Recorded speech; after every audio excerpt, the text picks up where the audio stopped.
Welcome everyone to I guess this is probably our 14th or 15th meetup total. I mean, it's really good to see everyone. As I always say, I wish we could meet in person. It was really great to be able to connect with everyone in person, but I think this is a good opportunity for us to reach out to people that are really doing big things around the country and garner their feedback and garner their insights into the real estate business. So today we have Felipe, who's actually tuning in from Nashville.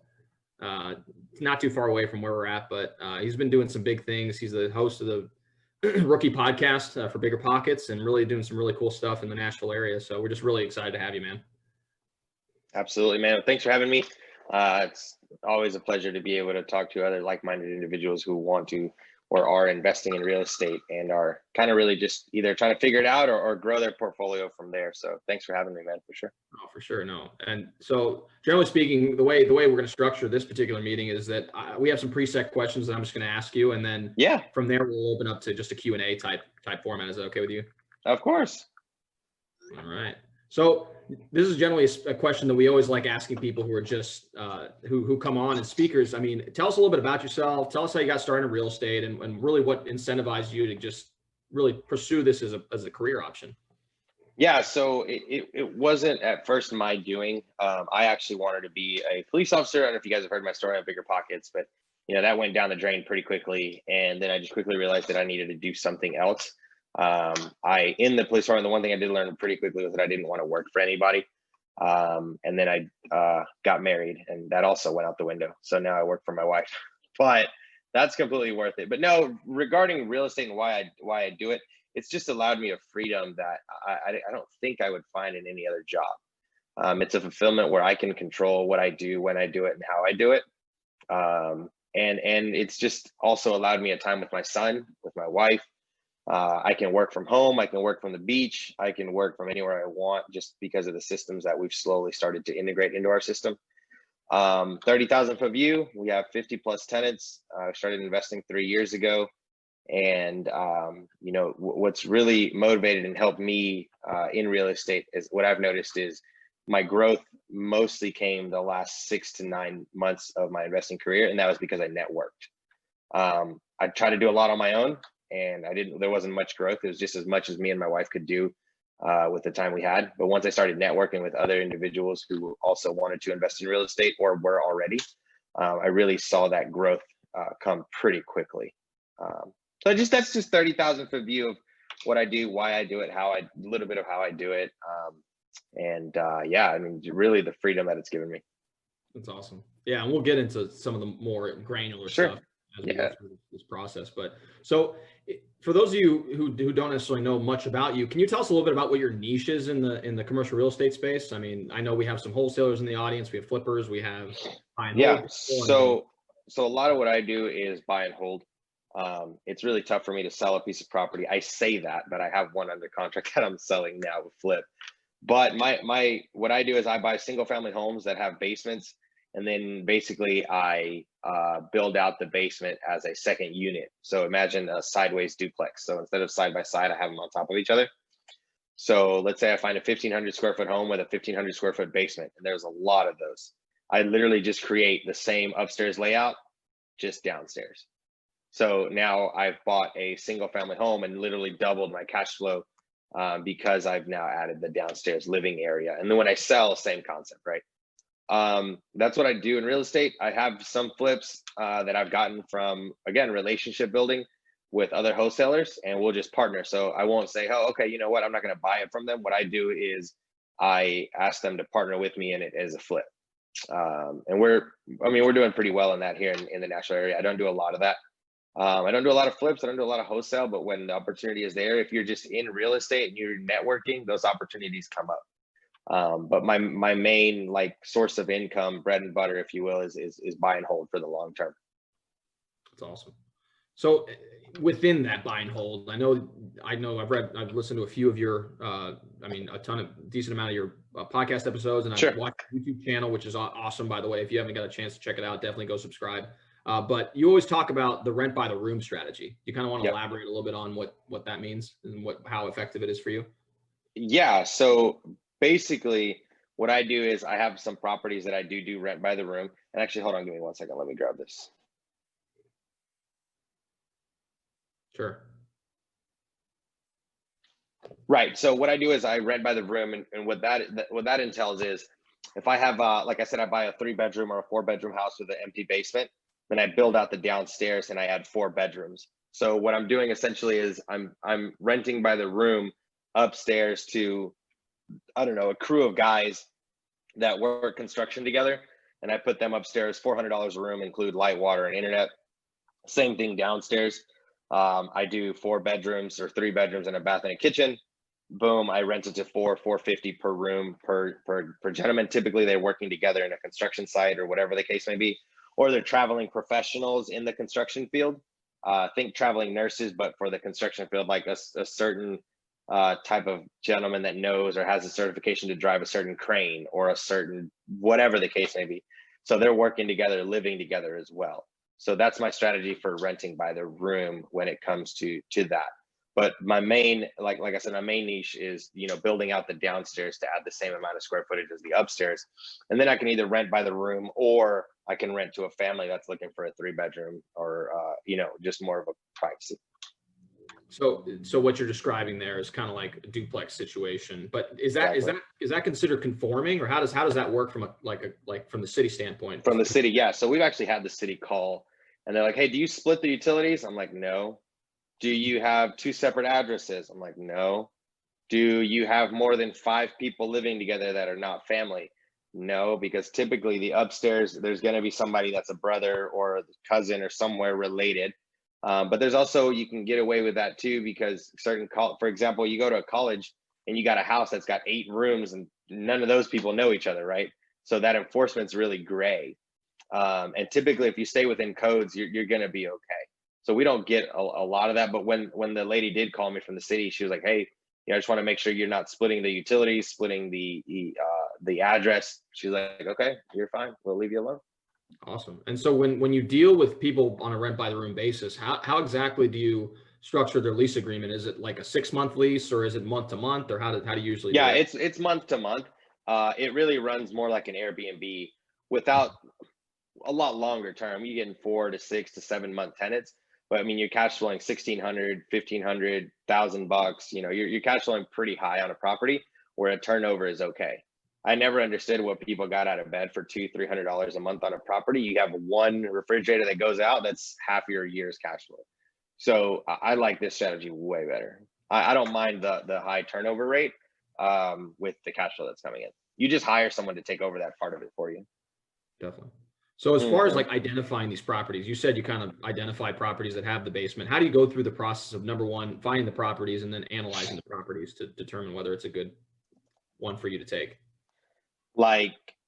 Sorry, what do you mean? Explain that question. So as far as identifying these particular properties, do you usually I'm assuming you network with a lot of investors in town and it just kind of comes up in conversation, or do you generally go to the MLS to identify these properties, or how exactly do you go about finding them? Good question. So I'm literally just on the MLS, realtor.com, Zillow. My wife's a realtor now, but my whole portfolio was built before my wife was a realtor. So it's never been like, that's been my, like, I get a lot of that, like, "Oh, your wife's a realtor, so you must have found all your deals because of her." I'm like, "No, actually, we've had our whole portfolio prior to her getting her license, and now she's gotten her license, and we're helping other people do that same kind of dynamic here in Nashville."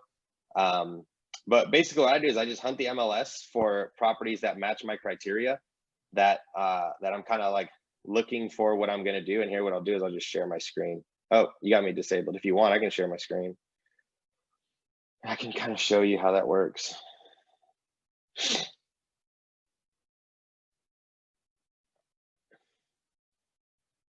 You're muted, Raphael, so I can't hear you.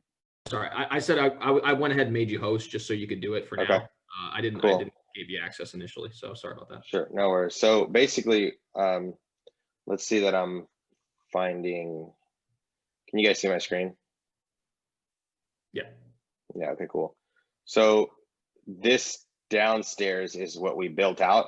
So basically, I'll run you through this program, and this is like the back of a napkin type thing. Let me explain to some of you people here before I keep going. I don't look at all the fill in the blank, all like cash on cash or return on investment, or how much is this going to cost me monthly? What's my all these things, it's kind of like, I don't know, I can't remember the gentleman that said that everyone's got a plan until you get hit in the mouth, right?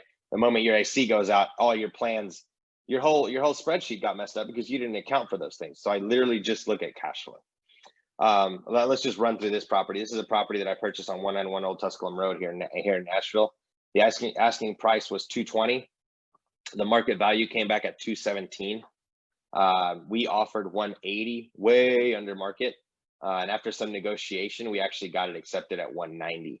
If you ask me how that happened, I'm literally just going to tell you, we just lowballed. And I have a Rockstar realtor that was okay with lowballing. She's not so much worried about her reputation. She's worried about making me deals because we've continued to buy houses from her. So we got it for $190. Closing was like $3,500 after inspection and some negotiation. So we ended up buying the property for $193,500. We put $38,700 down. We got a loan for $153,800. So equity at the accepted purchase price, someone can double check my math, should be about $23,500. Is that about right? Anybody do the math there? Sounds right to me. Cool.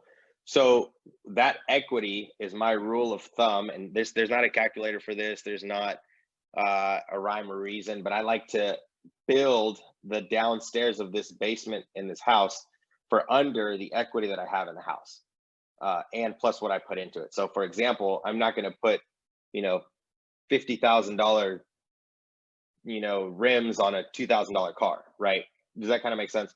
So to me, I'm like, okay, for this deal to work, I can't go over this amount to build this house. So, or the downstairs of this house. So I look at that before I buy the house. I'm like, okay, so if I buy it at 190, at 193.5, I have 23,500 to play with. Is that enough to build it downstairs? I know it is. So I go ahead and move forward with this property. You guys can read, so I'm not going to talk you through this, but basically on the upstairs, we make about $200 a month in cash flow, and we keep that $200 in reserves. The downstairs is going to rent for about $1,200 to $1,400, and that's all cash flow. So I'm trying to see one thing real quick. With the upstairs, we typically can pay most of the mortgage and the rent. If the upstairs is renting for $1,400 and our mortgage is $1,000, our bills and all that is about $200 to $300. No, more like $400 to $500. So this actually reserve is probably more like $100, if that. But we're just happy with it upstairs covering all of the house bills and all that kind of fun stuff. And if we have to dip a little bit into the downstairs, that's fine. But on a best case scenario, our cash flow is $1,400. Worst case scenario, it's going to be about $1,100. And that's really it, man. I don't get creative in like, what's the cash on cash? What's the return on investment? $1,000 on one house return. There's not much more I have to do from there. I mean, that tells me just about everything that I need to know if I'm going to move forward with this property.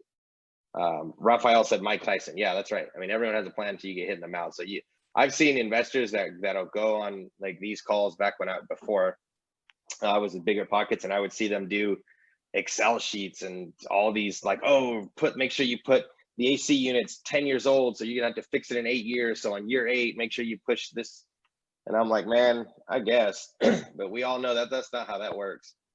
I don't know if some of you guys are investors or not, but an AC can go out tomorrow, or it can go out 10 years from now. There's no way you can make a formula for that.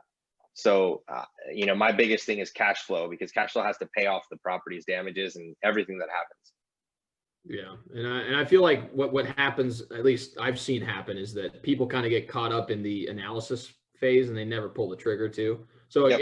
you could do as many calculations as possible, do a waterfall model and everything else to kind of project all the potential outcomes. But at the end of the day, it's like, unless you start getting out there and learning, I mean, that's really going to hinder your ability to really achieve, like you said, rat race to FI, right? Yeah, exactly. And that's kind of, here, I'll show you that house that I just saw. So this is that property that we just analyzed for you. We got it for 180. It's valued at like 250. So obviously we got a great deal on it. But when I saw this house, I saw that this was so you guys tell me this is a 2,000 square foot house with 4 bedrooms, 3 baths. But I was like, okay, that's the upstairs. Like, they're not accounting for any of this downstairs. So what I did was I built this downstairs out. So right here is upstairs, right there is downstairs, and I just built out the downstairs, if that makes sense. Yeah, was that the one that you had on your YouTube video where you kind of walked through it? And Yeah, that's one of them. Yeah, 100%. awesome. That's great, man. That's great advice. So I know we talked about at the beginning of this conversation, we talked about the importance of having a real estate mentor. Maybe could you elaborate it a little bit on your experience, you having one, and what that's meant to you in your career as an investor? Yeah, absolutely. Let me make you host again real quick. All right, I am making you host. So the importance of having a coach or someone that's going to walk you through, it's big because, like I said, anyone has access to a gym, right? But there's a reason that those things don't work for everyone. And a lot of the times I feel like it's because they don't have a trainer. So like, for example, if I'm a swimmer, you're a CrossFitter, some other guy's a bodybuilder, a lot of the times we may all go to the same gym. But if you want to be an excellent wholesaler, flipper, buy and hold, then you probably want to work out in the right area of the gym, right? If you're going to be a power lifter, you probably don't want to be working in the same place the CrossFitter guys are working out. And I feel like that's what happens in real estate. Like if you don't have someone that's going to show you that next step, you might be working really hard on the next step, but that next step is not your next step, right? That might be the next step for the CrossFit guy, but you're trying to be a bodybuilder. It's the same thing in real estate. If you have a coach that can kind of walk you through or mentor you through a process and say, hey, these are the steps, don't make these mistakes, then, it expedites that process. And I think that's what a mentor and a coach do. Definitely. And I'll say this is too, when we were actually meeting in person, I think the importance of just getting out there and meeting people, in particular, those that are doing things in the market, is super important, because a lot of them are super helpful, super willing to provide some feedback, especially if they see that you're applying what they're telling you in your own life. I mean, that's another way for you to kind of just get around the right people and kind of create your career in the real estate setting. So that's great. And do you have any advice as far as like identifying mentors that may be a good fit for what you're looking to do, or you just kind of just attend events? Is that kind of your feedback? Or yeah, so if I feel like if someone's trying to find a good mentor or a good coach or someone to walk them through a certain process, aside from BiggerPockets, I do not know anyone that's going to do it for free. I just don't. If it's like a tattoo, you're going to pay for what you get. You get a free tattoo and you get a paid tattoo. There's a huge difference. It's the same concept when it comes to a coach. And if you see any free mastermind or calls out there, they are a sales pitch. It will eventually drag you into a paid mentorship, which I think identifying a good coach or a good mentor would come with history. So I would say, okay, well, look, I want to be a buy and hold investor. How many properties are you holding on to right now?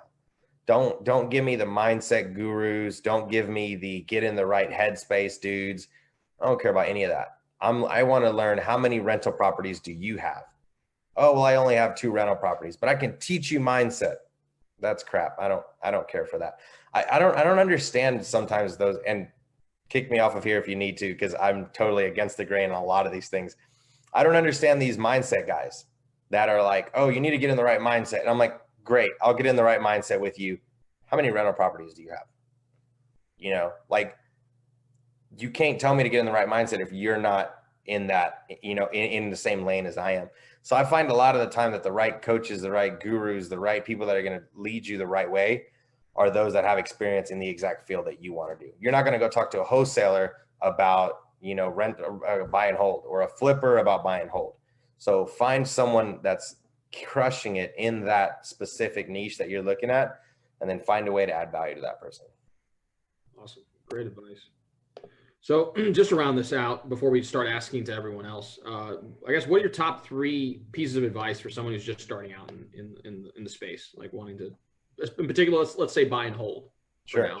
So if you're going to buy and hold and your goal, well, I mean, okay, I'll give you my top 3 advice, and then I'll kind of dig into that a little bit, but read every book you can, because you're never going to meet Michael Jordan. You might as well read his books if you want to play basketball, right? So buy every book in that niche that you can, and read it. And then from there, analyze like every street in the city that you plan on investing. How much did it last sell for? How much is it worth now? Like, I can tell you, if you're telling me, hey, Felipe, there's a house for sale on Cimarron Way, I know exactly how much I'm paying for that house if it's a good deal, right? That old Tusculum house, I knew it was worth 250. I bought it from 180. So like I know those areas like the back of my hand.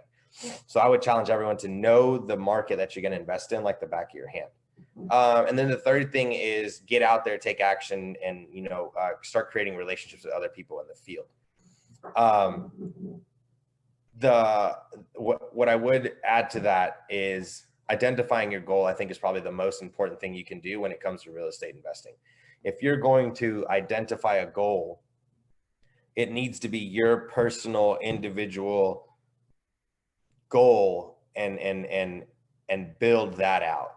Don't look at all these shiny objects out there. Build one bridge from you to that goal, walk over that before you build your next bridge. That's great. So I guess now as far as the meeting goes, I mean, I'd love to hear your guys' feedback in the chat box here in the Zoom link. I'll also go to Facebook and see if there's any feedback on that end as well. So let me go ahead and pull up both. From you to that goal, walk over that before you build your next bridge. Okay. Let me just, that's right. Okay. All right. So as far as like coaching fees, it looks like Debbie's asking a question regarding like, can you expect as far as what to look for with coaching fees? And it's going to vary, but I'm sure. I mean, to me, that's an easy one in that if someone's charging you $5,000, $10,000, $15,000, they're there for your money. If someone's charging you, hey, $10, $20, they also just want your money. I have found that the best mentoring that we've paid for has been probably within the $5,000 to $1,000 monthly range. I know that for ours, the one that I help with Diego, he charges $249 a month, and he guarantees at any moment your money back. Hey, Felipe, or hey, Diego, rat race sucks. I'm not learning anything. Okay, here's your money. And that's okay. Like, that's not what we're here for. It's like you said, we use the money for Zoom, for speakers, for events. We use that money back integrated into rat race. Yeah, and if you got a mentor that's charging you 10 G's, how is he reinvesting that in you? I don't understand. Like, Jesus, that's the down payment on a rental property. So, find you one that's affordable and open to everyone. Yeah. Not where you have to risk your life savings. Yeah. And like Felipe said, you just want to make sure they align with what you're looking to do. Exactly. That's really important. Yeah. Because I mean, I have a coach too, but he's not necessarily just a real estate coach, but he's a business coach and whatever else too. So he's helping with systems and everything else. But if you're looking for a real estate coach, like you said, make sure they are, if you want to buy and hold, and make sure they have properties out there and have a track record. Exactly. So that's awesome. Here, let me pull up the chat box again to make sure. Sure. And if anyone has questions, I mean, I'm more than happy to answer them. I guess I saw one of your videos. I'll ask a question just in the meantime. I saw one of your videos regarding your, you talked about getting, was it 8 properties for pretty much free? Yep. I think that was one of the recent videos you talked about. Can you elaborate a little bit on that concept of how you were able to do that? So it's really kind of the way it sounds, because basically what we did was we bought one house. We held on to it for 5 years. We refinanced that house, and we used that refinance money to pay every single down payment on 8 houses. I know that sounds simple, but that's what we did, right? The house appraised for an $80,000, $90,000. And basically that's what we've spent in buying these houses, $10,000, $15,000 down payments. So I've literally made all my money back from investing all of that in real estate, if that makes sense. Yeah. So it's that taking action part, because a lot of people just look at cash flow and forget that there is cash flow, tax, the tax strategies that you can have, the 27.5 years of depreciation on the rental property that you have, loan pay down and cash flow, right? So there's more than just cash flow when it comes to this. And then the ghost income, which I call it, is the cash out refinance that you're going to get after having the property for so long. Definitely. No, and there's like, if you meet a lot of investors that are doing this a lot, they have the contacts for banks that do that, because not all banks will allow you to do a cash out refinance, but there are definitely some, especially smaller banks in town, that's an option. So if you guys do look to do that eventually, definitely reach out to. I mean, I know Luke, for example, who's a co-host. He unfortunately couldn't make it here tonight, but he's done that multiple times. So it's definitely a good idea. So who is your current MVP? William Craven said. So who's the person you kind of look to as the Yeah, so my personal MVP has always been my wife, because I can kind of shoulder to her if I need anything. I know that I'm willing to take more risks. I'm willing to be more, put myself more out there now, because I have that like stronghold back home. Aside from my wife, I mean, my business partners have been really great, but no one encourages you or in my situation, like my spouse. So my personal MVP has to be her, because I know that if I mess up or if I do great, you know, I have a cheerleader in the background. Awesome. That's great. Here, let me pull this up again as well on the Facebook side of things. I got another one coming in as well. What happened? I'm sorry. All right. Hey, Raphael, this is Mary. I have a Oh, question. sure. Oh yeah, go ahead. So my question, I put it in the chat window, but I was late, so I'm sorry if you already covered it. But how did you figure out who you finally ended up with as your mentor? Because you know, there's a lot of folks out there. Yeah, I like mentors that guarantee my money back. If I'm like, hey, if you suck, do I get my money back? And if they're like, no, then I'm like, well, then you're not 100% guaranteed of your product, right? So that's what it was for me. I mean, I found people that were okay with returning, you know, the amount of money you could almost say is irrelevant if they're willing to return the money if it doesn't work. And if, let's say that you're a wholesaler and you invest 100,000, but you get $1 million back because of the value and you get deals, then the 100,000 is irrelevant, right? Because you made $1 million. If your coach is like, yeah, it's $10,000 for the program, and if you don't make that back in a year, then I'll give it back to you. It's probably someone I'll coach under. So my second question is, do you have regular meetings with that coach, or you know, can you call him if you need help? Like, does he answer the phone? What's that look like? Yeah, so a really good coach is going to have a program where, for example, here I'll talk about mine, and this is just a plug, I guess, but we'll talk about ours here. So before BiggerPockets, I was with Rat Race to FI with Diego Corzo. Diego Corzo's Rat Race mentorship program is kind of like this. You have Monday calls, Wednesday calls, speaker calls, over 1,000 hours of Diego talking into a screen, answering the most common questions that he gets. You have direct access to Diego, his phone number. You have Slack channel, which is just an ongoing conversation. Have you guys know about Slack? It's basically an ongoing conversation, like a text message with threads, with hashtags, where you can upload pictures and the whole bit. So I just put it in the chat at Rat Race to FI. That is someone that's invested the money that you're paying him back into the program. If you get some dude that's there like, hey, pay me $500 for 3 months of coaching, and it's like, what do you get? Well, you get me. Well, that's fine. Are you coming over to help me with deals? I mean, what are we doing here? Are we analyzing deals together? Like, what's this really about, right?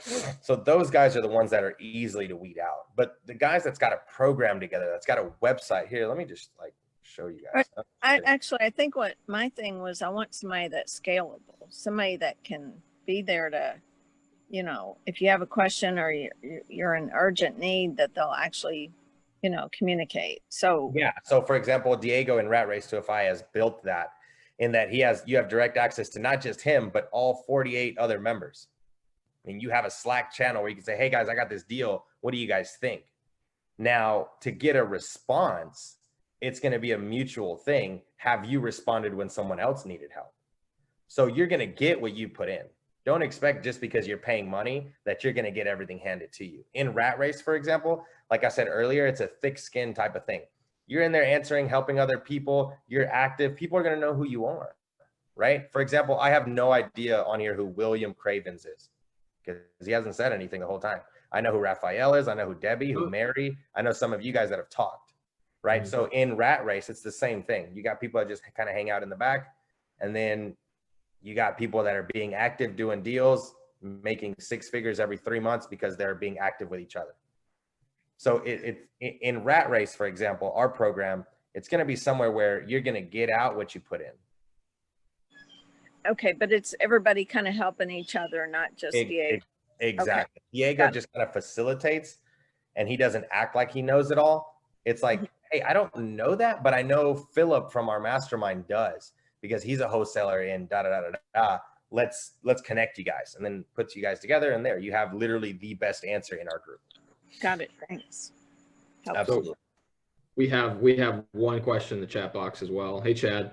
So he's getting ready to house hack and build out his basements. I guess he asks, what do people often overlook in building out basements? AC, make sure you have enough AC for upstairs and downstairs. Electrical, make sure there's enough outlets in the electrical box, or enough, I'm sorry, not outlets, space to add the electrician from the downstairs. If you've already had the house, then you can't use this, but what I do is I actually bring my electrician, my plumber, and my framer to the inspection of my house. So whenever I'm going to buy a house and I'm going through inspection, they actually come out with the inspector to tell me, hey, yeah, there's enough fill in the blank. There's enough space for the framer, enough space for the AC, enough plumbing downstairs, and all that fun jazz. And if there isn't, then it's got to be budgeted in, obviously, into your offer. If there's not, I just don't do it. You just don't do it, though. I just don't do it. Yeah. Awesome.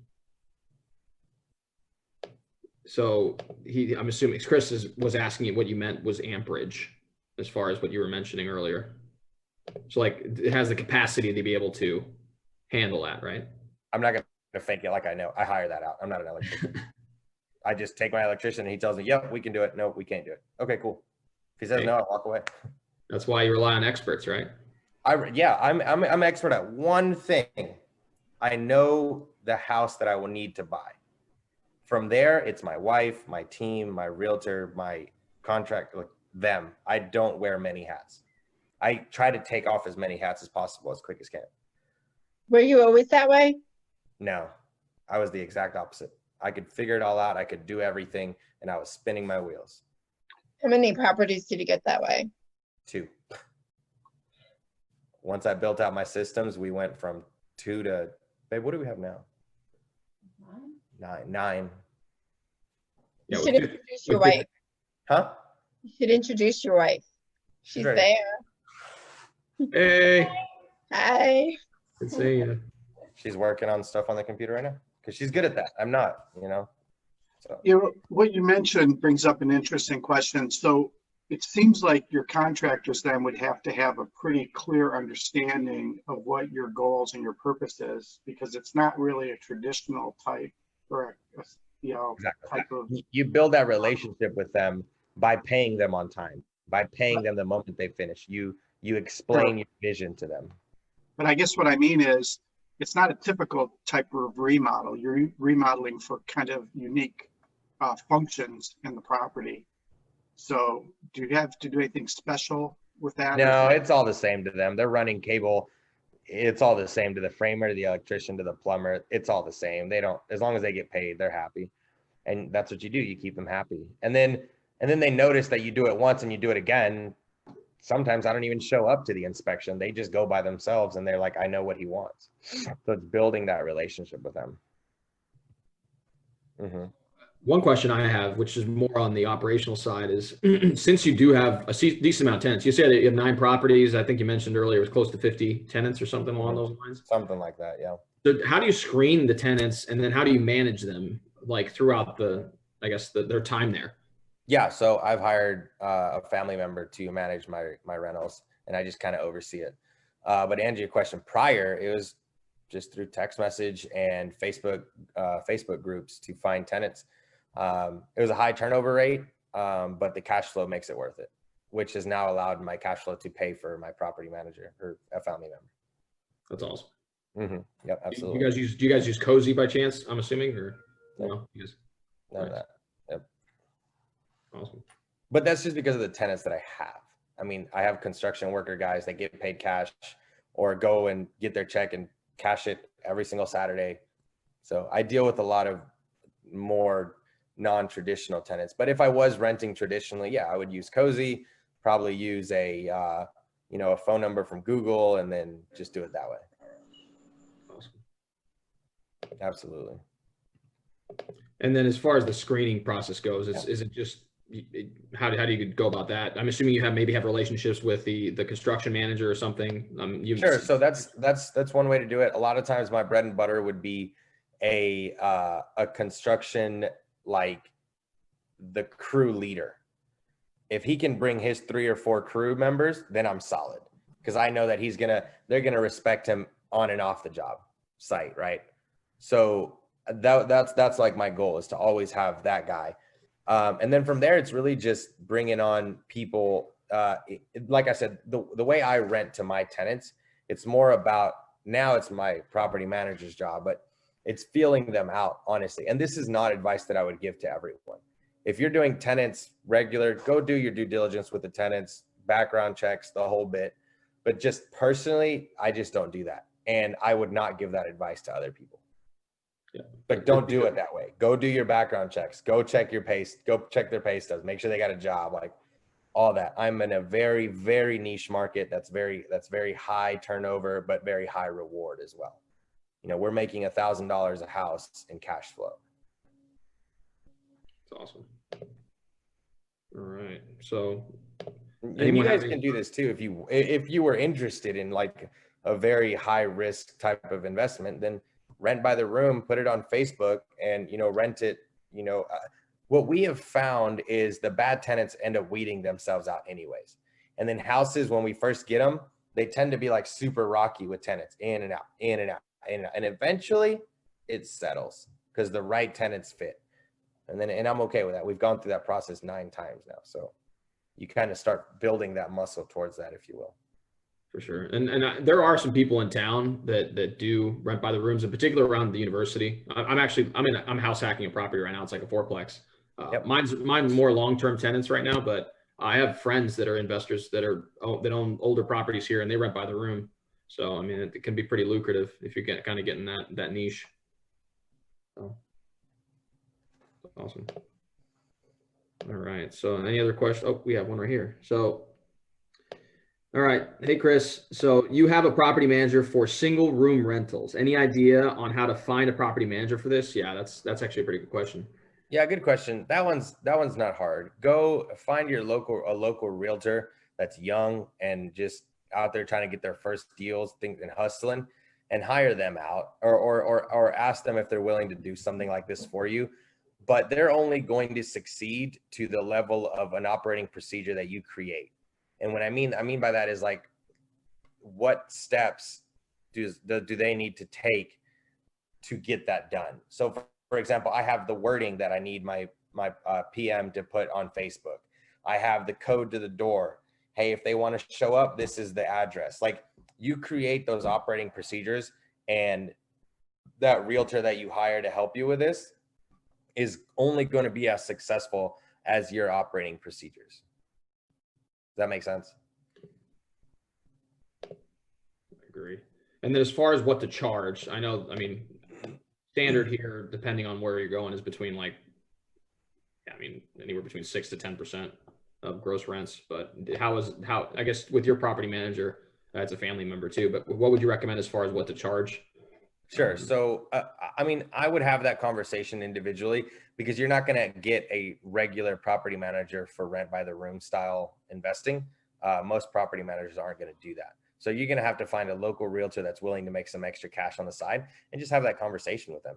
Say, hey, this is what it takes. This is how long it usually takes me to do it. If you follow these steps that I've created for you, then this is how long it should take you. How much is this worth of your time?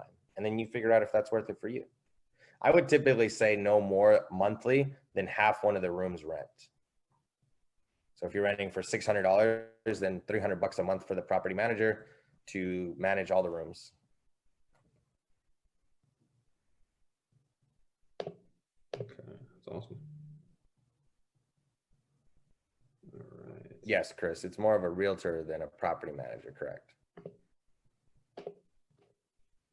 Okay.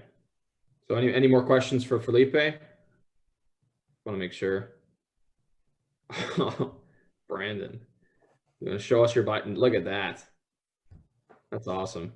Yeah, Brandon. Brandon was actually super excited for this meeting. He messaged us on Meetup, and he was just letting us know that it was exciting. So that's awesome. Yeah, man. I mean, go follow me on IG. You know, Felipe Mejia, REI. My YouTube channel, same thing. Felipe Mejia. I make a lot of videos. Here, I'll just type it here, Felipe. Yeah. I was actually going to ask you, because we'll go ahead, since there's no more questions, I'll go ahead and wrap up. I don't want to take up too much of your time. But what I was going to say is, could you give us an idea of how to get in contact with you? Like you said, Instagram, YouTube. I highly encourage you guys to check out his YouTube. It's really cool. He does some phenomenal videos. And I think you're close to 1,000 too, which is pretty awesome. Yeah, I'm pretty close to 1,000. If anybody's just interested in that program that I was telling you with Diego on, he's strategic about house hacking as his strategy, but he also trains others in other separate things. You can definitely reach out and I'll connect you if you're interested in that. And what I love about Diego's program is it is money back guaranteed. You don't like it in 90 days, just ask for your money back, steal the knowledge, and then just bounce. Cool, man. Well, thanks again for showing up. I really do appreciate it. Thanks to everyone who attended the event today, and I guess we'll see you guys next time. All right. Thanks, guys. Thanks, guys. Felipe. See you, buddy. See you guys. Bye.